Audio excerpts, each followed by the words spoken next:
اب میں آپ نے جو اپنی تقریر میں کہا میں دو مثالیں آپ کو ایسی دیتا ہوں تاکہ آپ لوگوں تک وہ پہنچیں ضرور. جب یہ بھارت کے ساتھ جنگ ہوئی تو آپ نے کہا کہ اللہ تعالیٰ نے ہمیں غیبی مدد کی. میں آپ کو دو وہ مثالیں دے رہا ہوں جو میں نے اپنی آنکھوں سے دیکھی اور خود اس کا میں گواہ ہوں. پہلی یہ کہ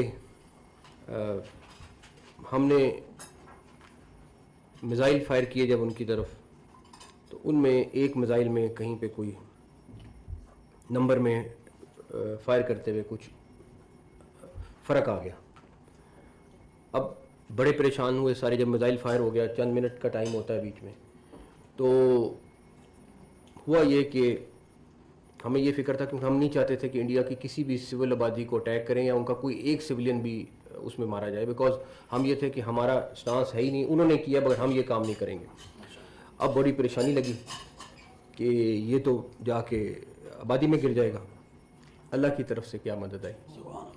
وہی میزائل جا کے ان کا جو سب سے بڑا آئل کا ڈیپو تھا اس میں جا کے لگ گیا اور وہ پوری آبادی بچ گئی. اور وہاں پہ آپ نے دیکھا ہوگا ویڈیوز میں جو سب سے بڑی وہ آگ والی ویڈیو ہے وہ اس کی ہے.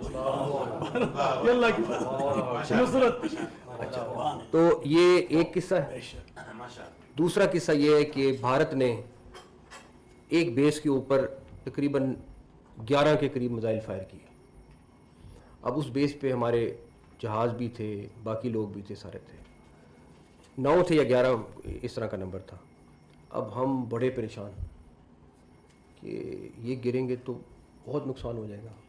آپ یقین کریں ایک بھی میزائل کسی جہاز کو یا کسی کو نقصان, کوئی بیس کے آگے گرا, کوئی بیس کے پیچھے گرا, کوئی بیس کے ساتھ.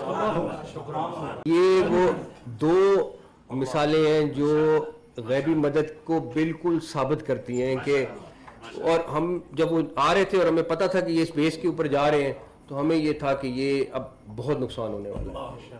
لیکن جب وہ گرے اور سب سے پہلے جب فون کیا اطلاع کی, انہوں نے کہا جی کوئی میزائل بھی اندر نہیں گیا. یہ مدد ہے.